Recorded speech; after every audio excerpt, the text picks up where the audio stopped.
Di zaman saya DP 0 nanti akan diimplementasikan seluas-luasnya dengan teori baru. Saya udah ada rumusnya insya Allah.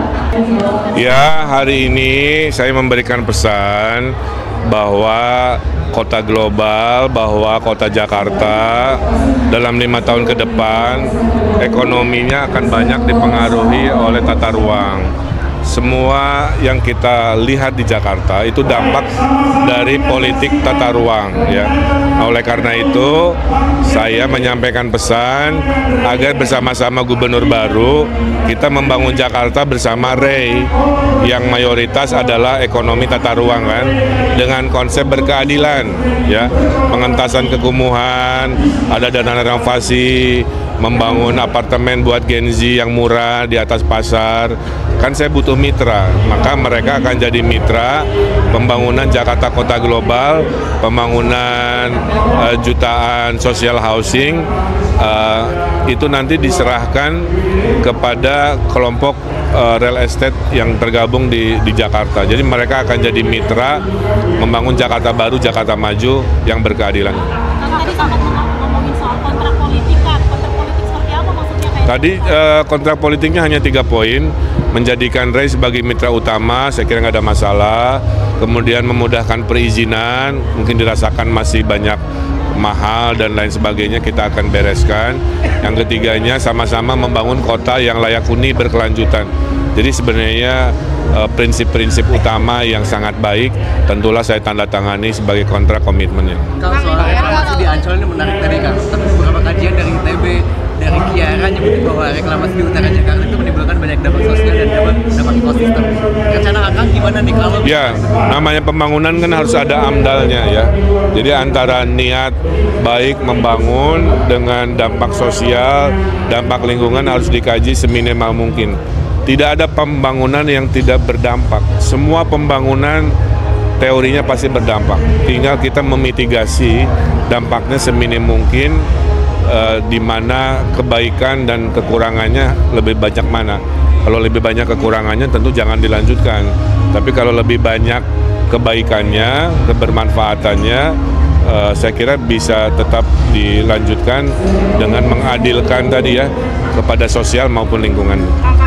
Kang Emil kan bilangnya 150 apartemen di atas Pasar Jaya. Pak Dharma sebenarnya punya rencana yang sama, tapi bedanya Pak Dharma itu maunya rusunawa di atas Pasar Jaya itu. Mungkin boleh dijelaskan, Kang, bedanya kenapa Kang Emil maunya apartemen gitu? Karena Pak Dharma bilang rusunawa karena dia mau berpihak sama kelas menengah bawah. Apartemen dan rusun itu sama, Mbak, ya, hanya perbedaan istilah aja.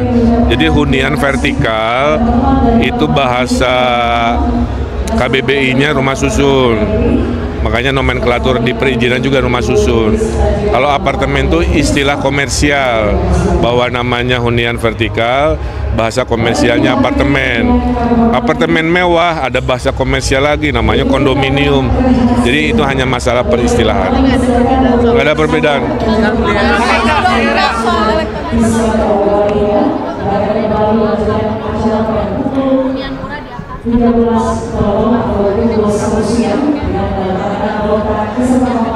Ya, masing-masing punya ide, ya. Masing-masing punya ide, silahkan saja. Tapi menurut kami yang paling realistis di seluruh dunia itu membangun yang namanya hunian itu di atas pasar. Udah itu aja. Bukan tidak. Ada 2 tsunami di Jakarta, Kang, di Pondok Kelapa dan juga di Cilangkap dengan skema DP 0. Tidak ada masalah. Di zaman saya DP 0 nanti akan diimplementasikan seluas-luasnya dengan teori baru. Saya udah ada rumusnya insya Allah. Ini benar-benar sampah di Singapura. Ini apakah nanti sama konsepnya seperti pulau sampahnya Pak Heru gitu? Apa mau dibikin juga? Gini, semua inovasi mengatasi persampahan itu baik. Poin saya adalah praktek reklamasi di Singapura itu sekian persennya pasir laut, sekian persennya sampah yang udah jadi bongkahan, kan. Nah, rumus itu yang kita akan jadikan inspirasi. Sehingga di Bantar Gebang yang udah 16 lantai, sebagian dikonversi oleh teknologi jadi bongkahan ala-ala Batako, kan. Tujuannya buat apa? Bisa buat membangun, bisa buat untuk mereklamasi, kira-kira gitu maksudnya. Pakai teknologi yang kayaknya itu, Bang, 30 apartemen kan tadi akan sebut tuh ada teknologi baru dari Cina. 30. Itu mah nanti dulu lah, ya jangan dikutip dulu ya. Cuman saya sudah mendengarkan paparannya begitu. Nanti dulu.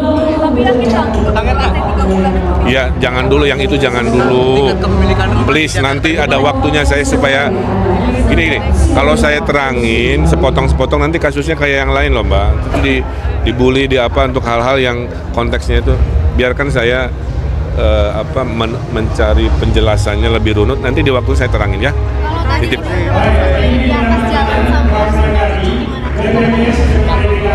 Ya itu inovasi aja, ketika lahan habis di negara-negara maju membangun itu tidak harus di atas coupling, tapi di atas jalan, di atas sungai udah banyak contohnya.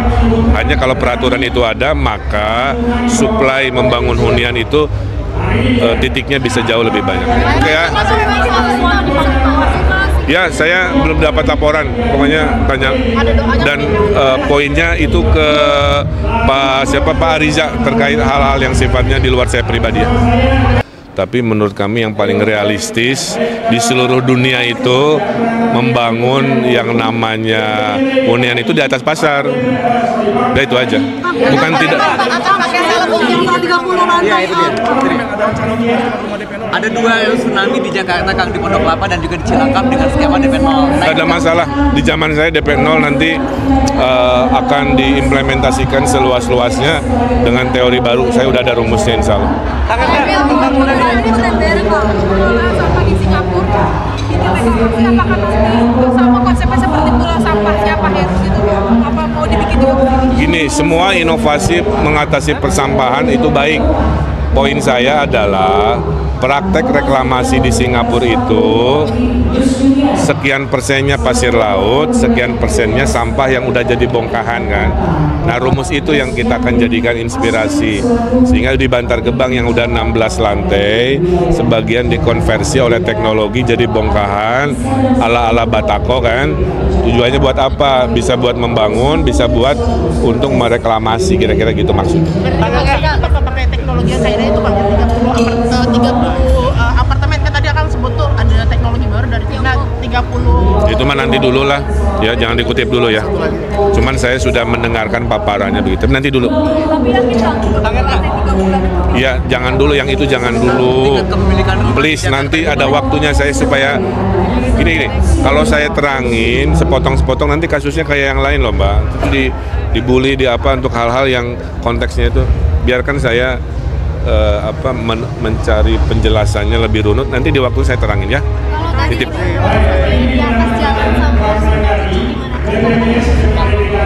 Ya itu inovasi aja, ketika lahan habis di negara-negara maju membangun itu tidak harus di atas coupling, tapi di atas jalan, di atas sungai udah banyak contohnya. Hanya kalau peraturan itu ada, maka supply membangun hunian itu titiknya bisa jauh lebih banyak. Oke ya. Ya, saya belum dapat laporan, pokoknya tanya. Dan poinnya itu ke Pak Ariza terkait hal-hal yang sifatnya di luar saya pribadi ya.